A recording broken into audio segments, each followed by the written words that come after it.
Hello friends, this is Promi and welcome back to the Kerbal Commonwealth Space Agency. We are rejoining Halney, Bill and Bob on the surface of the Moon. Going to start some of our science experiments and construct the rover. Just going to get Bob to, or Bill rather, to go grab his tools.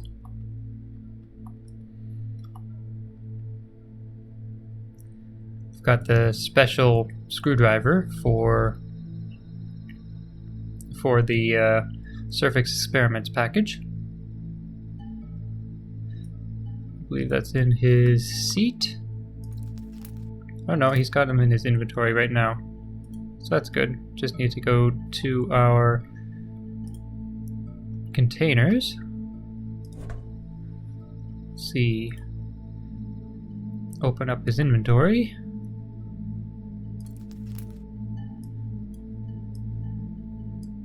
Okay, so here we go.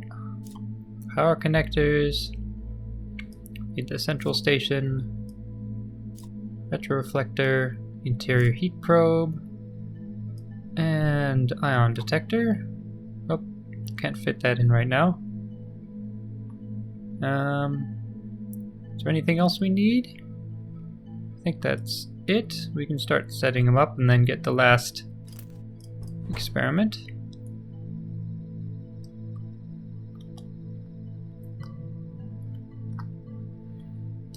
Set things up over here.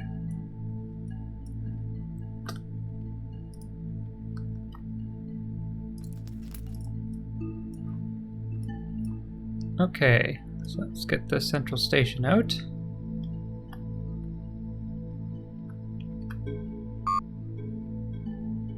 Oh, Bill does not have his tool equipped, so let's do that. Equip the specialized screwdriver. There we go. Central station. Let's turn it this way. Peg it into the surface.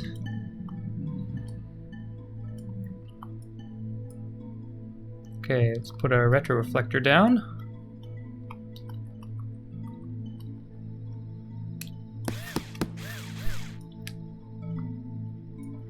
And our interior heat probe.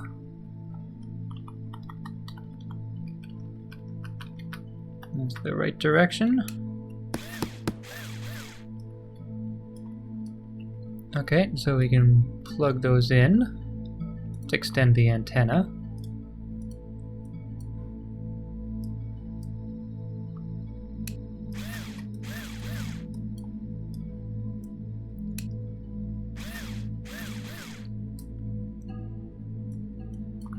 Plug these in here.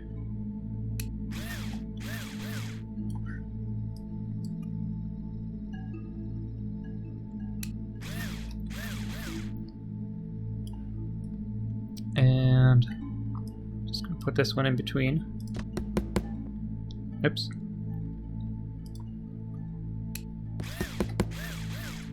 There you go. Okay. So link that to here. And link this one. Come on. To here. There we go. Okay, let's go grab that final experiment. We also need a solar panel to put on our central station.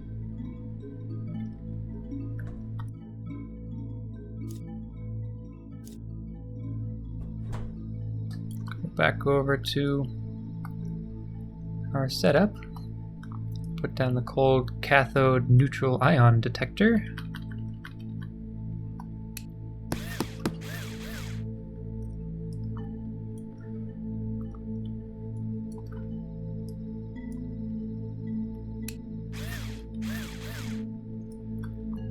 And now we can link this one up.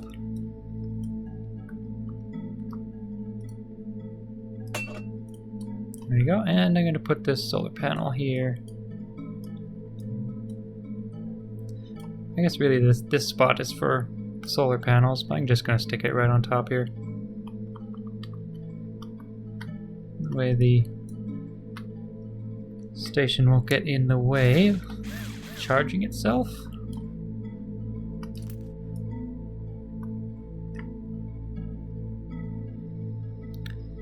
Okay, now we need to get Bob to run the experiments. Bill will consult with Halney about the next part of the mission. Okay, Bob, take a look here. So I'm going to start with making sure the central station is working correctly. So run some central station tests. Everything is working as intended. Okay, take that data. Check the retro reflector. Where's Kerbin again? There's Kerbin. Guess this thing's not ideally positioned, but make laser range measurements. Retro reflector data confirms that the Kerbin Moon tidal lock is imperfect, with the moon gradually slowing Kerbin down even as it speeds up. Interesting stuff. Looks like we got quite a bit of science for that. Let's collect the data from that. Okay, let's take a look at our interior heat probe. Heat probe data throws doubt on the current theory of how the moon formed. Mission Command tells you not to worry. They'll just have to come up with yet another theory. Alright, we'll keep that. Collect data.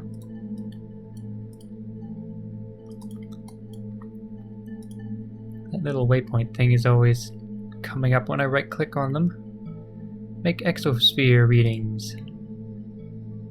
The sensor takes readings by measuring the amount of electrons knocked off cathode when it is struck by passing gas molecules. Well, that really tells us more about how it works than what it's actually reading, but 20 science, can't complain. Collect the data from that. Okay, we'll leave our station to collect data while we build the rover. Bob is just going to put the science back in the capsule for now.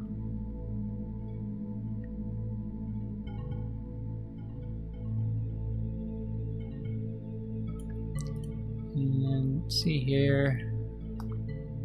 Store experiments. Okay, time to get started on our rover.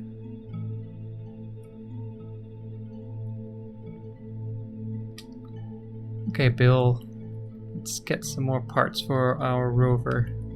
Need to change our equipped tool to begin with, so let's open the inventory, equip the powered screwdriver. And we have one of our structural beams in here. Just going to drop it here. Too far.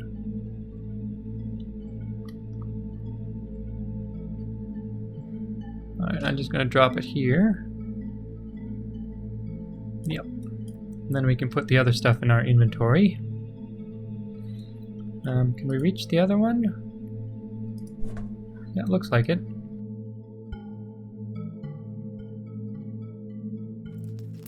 Okay, so this is our central part. Drop that down there. Just bouncing parts off the landing leg as I throw them down.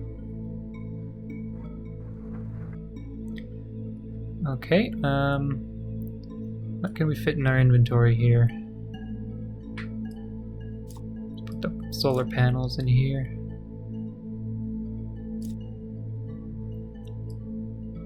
Actually, maybe the solar panels should be last. Wheels probably important. Where is that structural piece think it's going? See if we can just throw these wheels down there.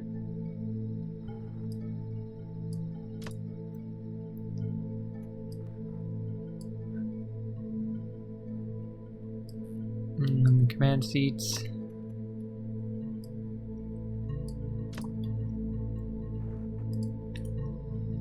Okay, I'll come back up here. I don't really want to scatter too much junk on the ground, especially when it seems to be rolling away.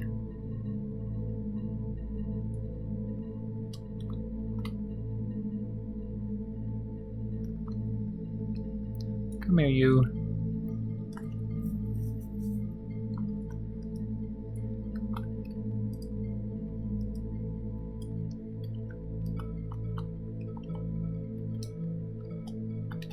Let me see.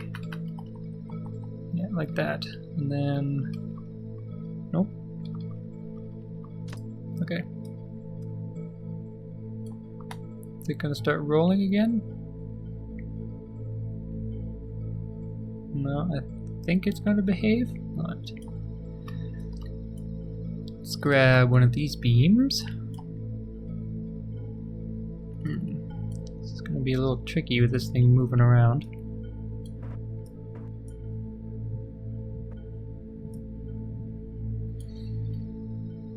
Seats are bouncing around.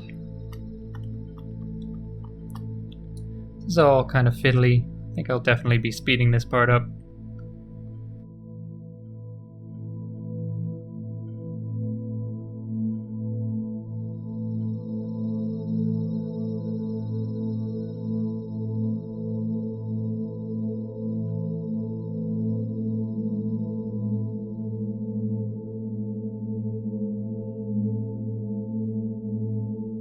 Been putting the wheels on upside down. Just easier to do it that way. I'm going to grab a battery so I can mount it on and then put the brakes on when I put it right side up.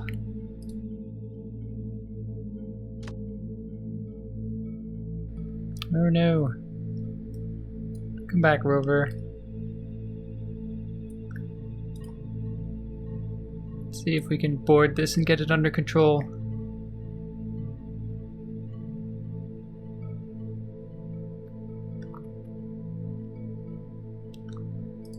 Board. Okay, brakes on. It doesn't have any reaction wheels, so...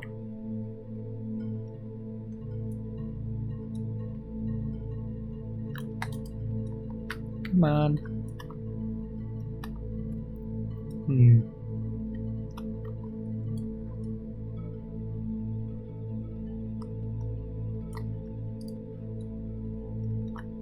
Turn the brakes off and maybe I can use the wheels to stop this behavior.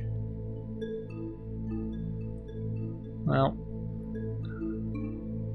I guess Bill seems to be stopping it with his head just fine.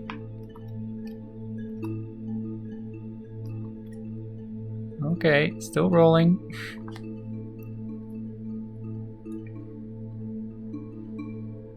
Let's get it under control. No.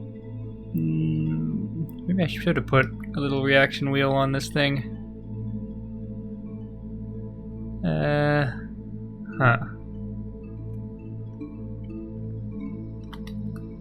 Maybe if I go backwards, that'll stop the rolling. Yeah, there we go. Okay. Bouncing a little bit.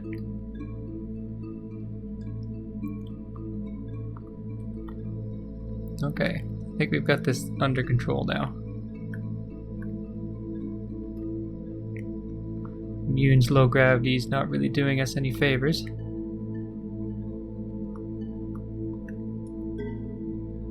Battery's a little crooked.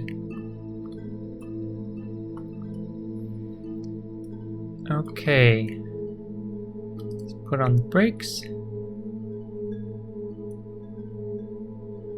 Gonna stay? Yeah, okay, I think we're okay now. So let's get Bill out of the seat. Alright, well I think I'm gonna be working on this thing for a little bit longer.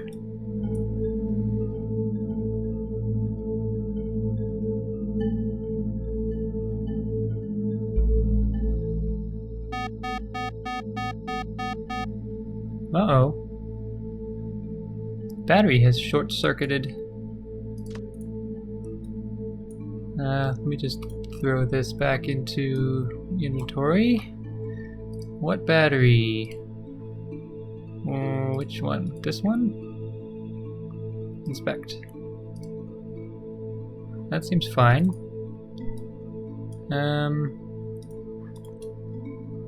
It's one of the gray vector batteries? Could be. Let's go check it out, Bill. We do have spare parts for just these contingencies. Could be that battery.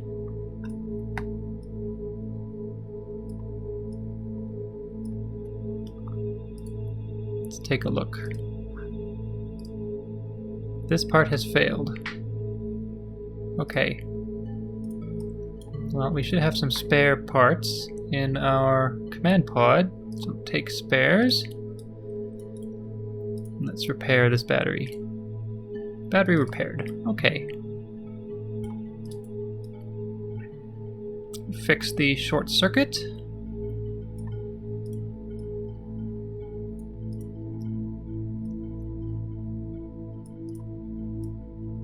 I must say, generally our equipment has been pretty reliable.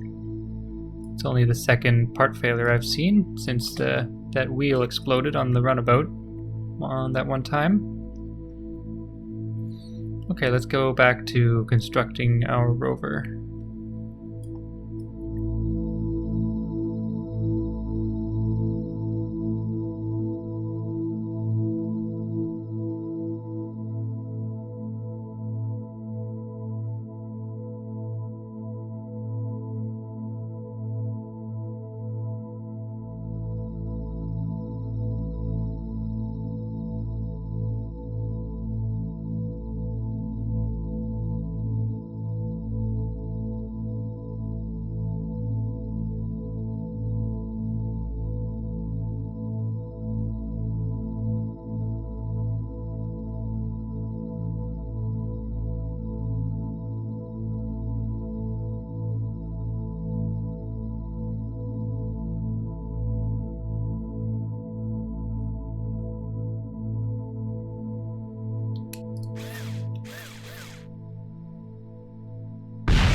Whoop.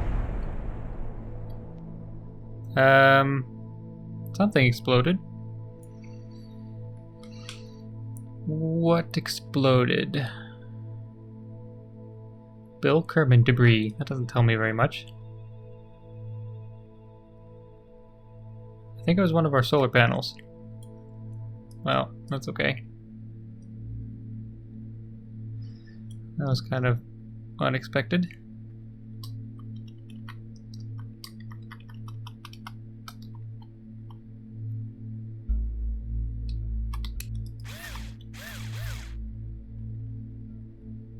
We have all of our experiments still. It's the important part. Yeah, I think so.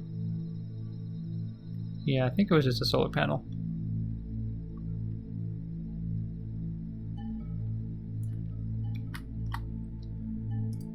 Stick one of these batteries back on here. And we should be good to go. I think we'll have some extra parts. This isn't exactly how it was put together on Kerbin.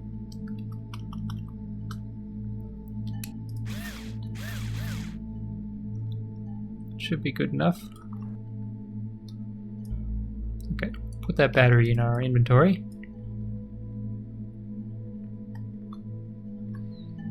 Let's take her for a little test drive.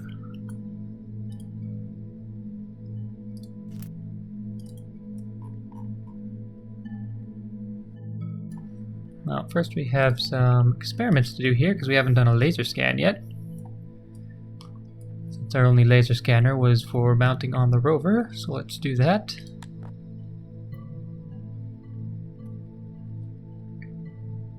What do we get? The Muner regolith in this region has high concentrations of silicate compounds. It's pretty much to be expected. Mune is made of rock.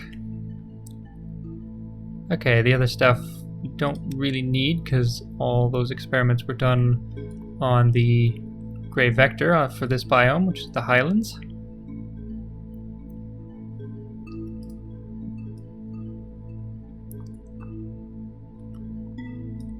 Let's take a look.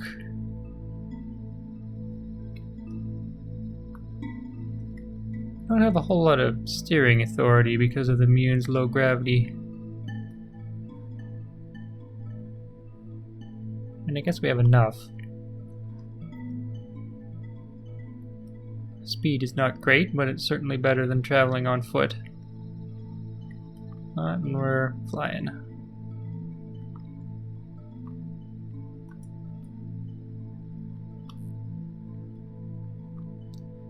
What do you think, Bill?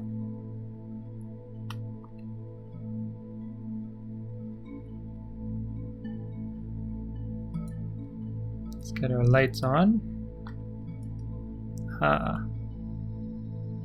Now we're talking. A neat little rover, packed to the gills with science equipment. Alright, I'm gonna come around. We can get Bob on here.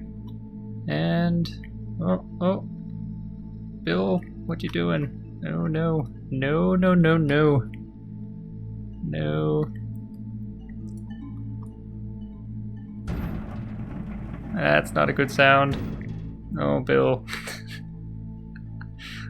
Oh dear.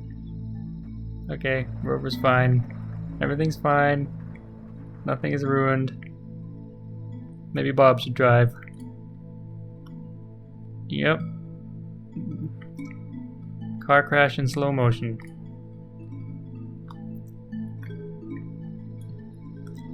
Okay, let's see if we can arrest this motion.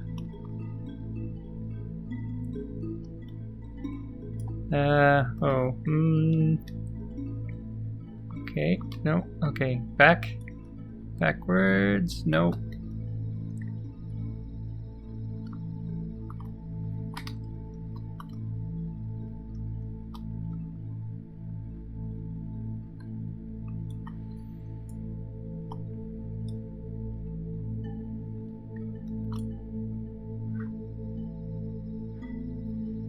Okay, get back on here, Bill.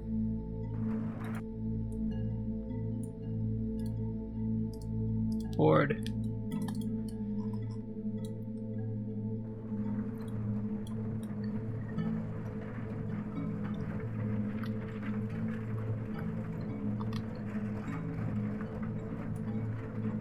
What is happening?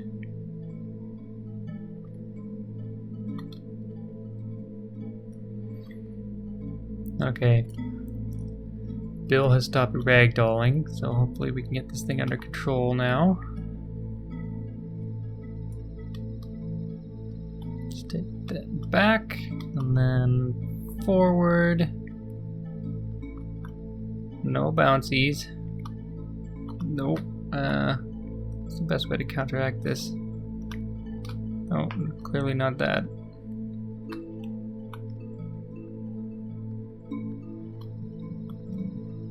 Okay, we're going for another roll.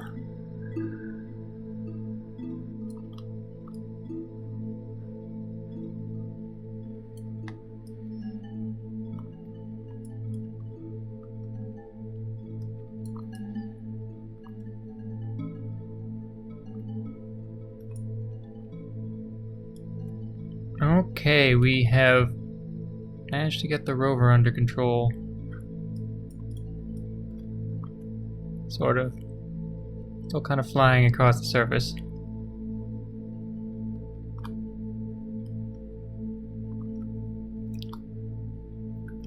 Going to bring it back to gray vector now. Guess we just have to get used to how to drive this safely.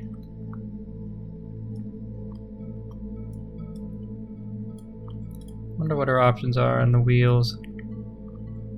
Change the grip.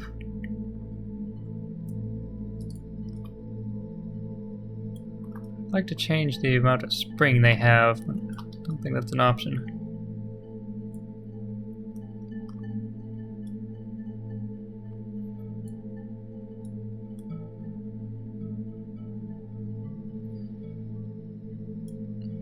Maybe I should enable steering on the back.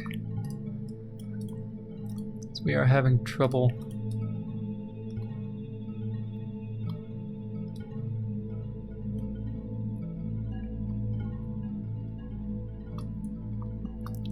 Okay, let's put on the brakes now.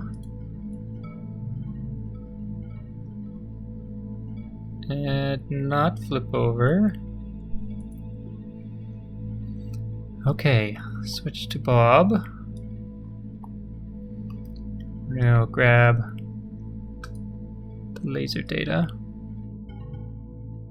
Should be able to store data in the field scientist equipment, which was the main reason that I brought it. So take, and then, yeah, store. Okay. Let's get Bob on here.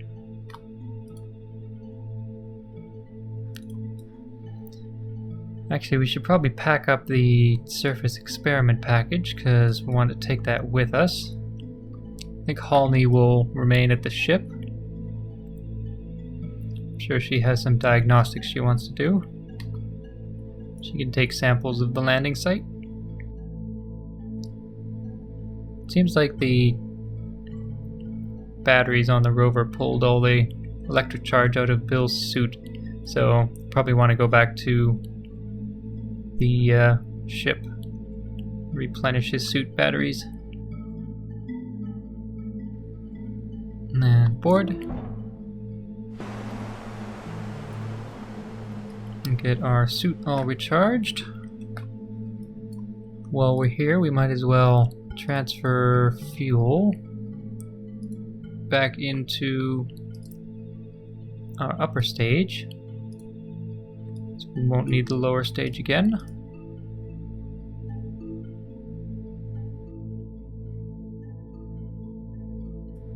Okay, Bill. Pack should be charged up now, so let's step outside again.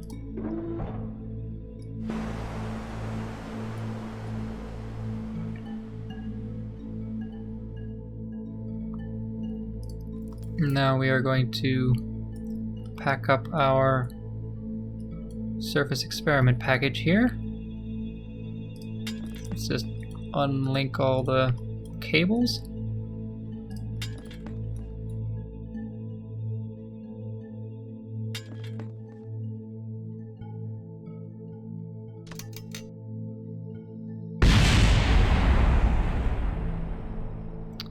And the solar panel fell through the terrain. Okay, note to self, don't put solar panels on the ground. They seem to react to the uniregolith in a rather unexpected way.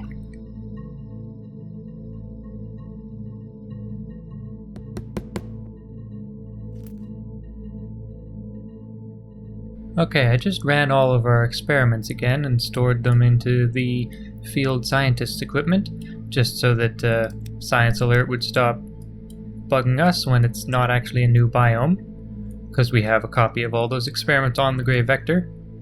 Now, what I'm going to do is have this waypoint here. I'm going to activate it.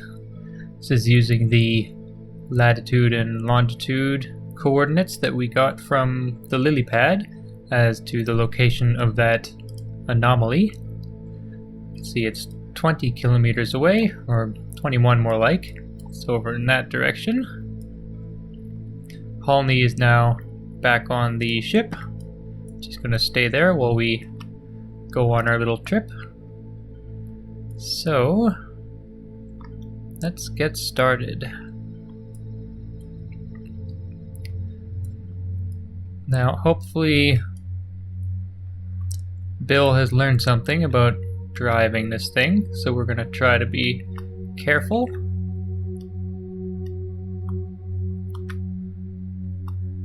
I'll definitely skip through the driving process. If anything interesting or catastrophic happens, I will definitely talk to you at that time.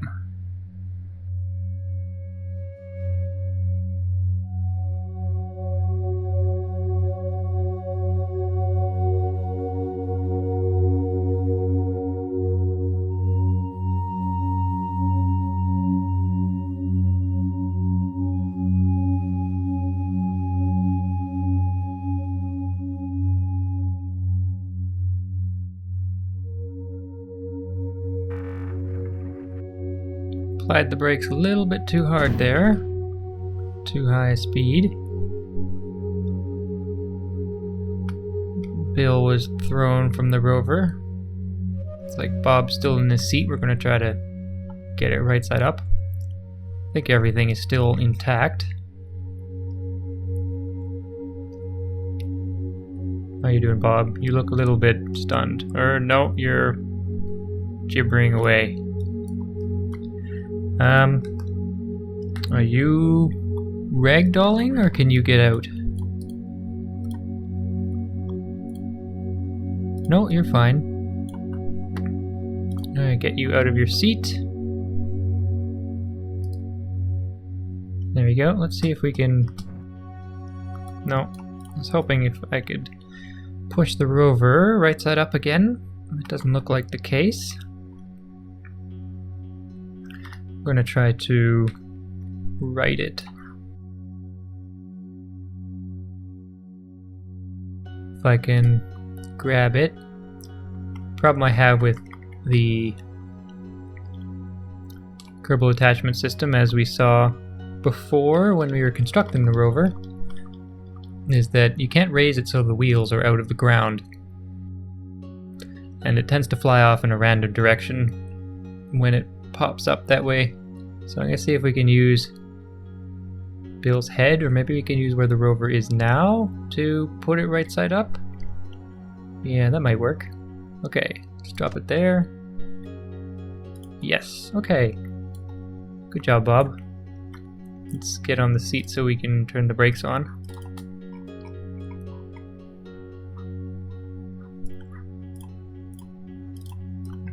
Okay, I guess Bob can drive now. Put Bill in the passenger seat.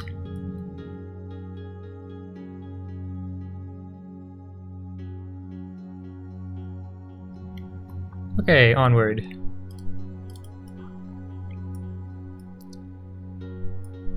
Should probably mention the rover's life support capabilities. We do have our oxygen tank here. If we look at the life support monitoring, Bob and Bill have about 5 hours of food and water and 13 days of oxygen, which is more important because they can make do without food for almost a month, and they won't be happy about it. And they can last 36 hours without water, but the oxygen is important, so we got lots of that on board. And we're actually still fairly well stocked with snacks and such. Alright, I'm gonna drive a little while longer. Our current speed, we're ETA of 42 minutes, but it'll probably take me longer than that because we've had to drive around some rather steep crater walls and such. Alright, I'll speak to you again when something interesting occurs.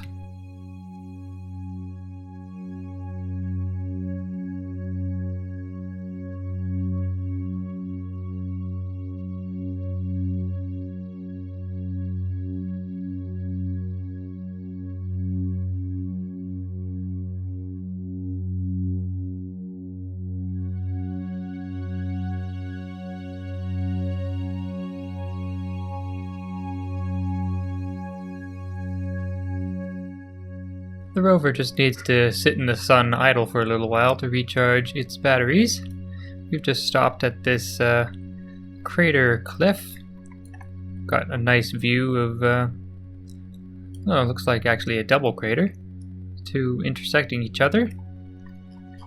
We're a little under halfway to our waypoint. We're just making our way along this crater rim. I think, yeah, there's a rather steep slope here. So I'm not sure.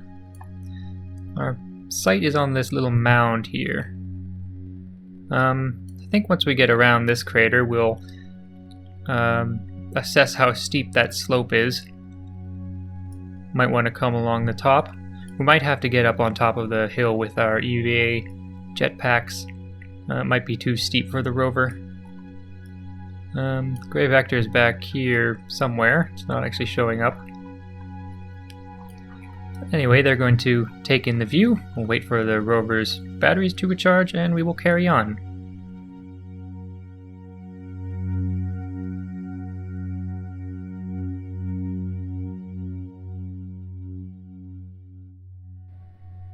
Alright, we've made it to the edge of what I believe is the highlands. You can see our destination down there. Looks fairly steep. We've come through this crater here. You can see last time when we checked in with the recharging of the rover, we were over here. So we've made it along here, through here, and to the edge.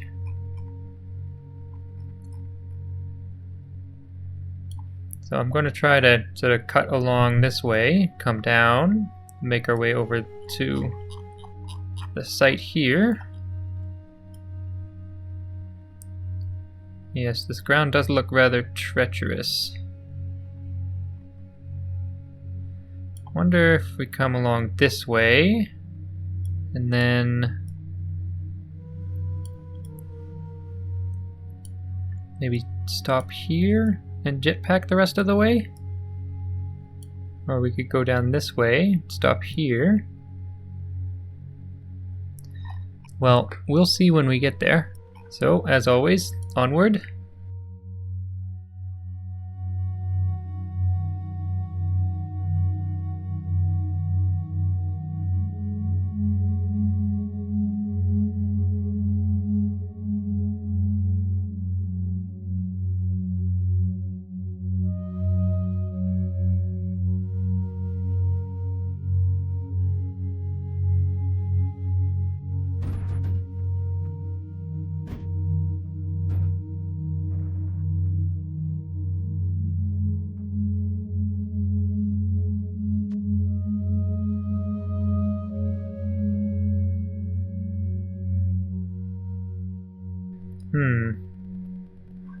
That was a little bit hairy. Doesn't look like it gets any better. I wonder if we should carry on foot. Might be the best way to go.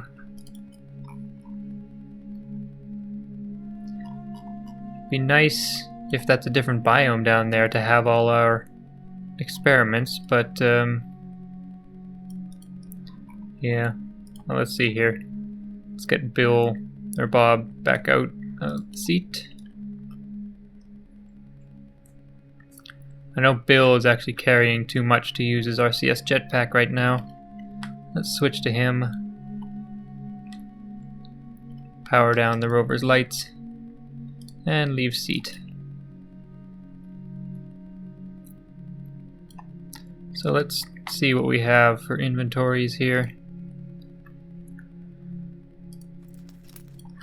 So Bill has 0.308 in mass.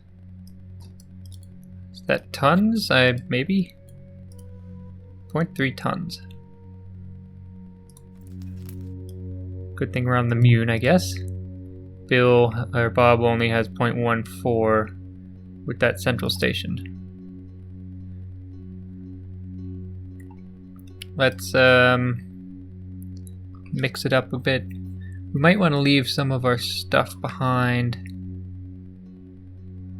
Yeah. Okay, Bill. Let's just stick this battery on the side of the rover. Oh, yeah, we need a tool. Equip.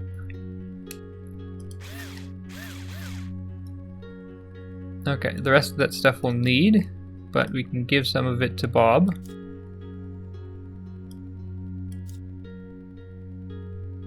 See if we can even this out a little better.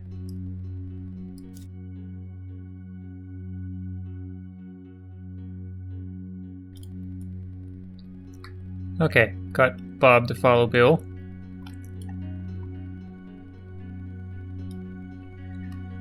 This is going to be a bit of a trek. Let's activate our navigation again. Yeah. Couple hours walk.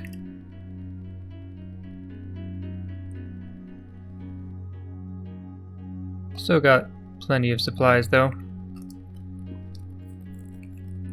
Should be faster coming back. We'll leave our equipment there. Alright, I guess I will speak to you again when we are a little closer.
It's been a long and tiring trek, but Bill and Bob are finally arriving at the anomalous object. And yes, it appears that it is another monolith, identical to the ones found on Kerbin, at least at first glance. They're going to set up their equipment and record some observations of this object, but we will do that in the next episode. So until then, this has been Promi. Thanks for watching.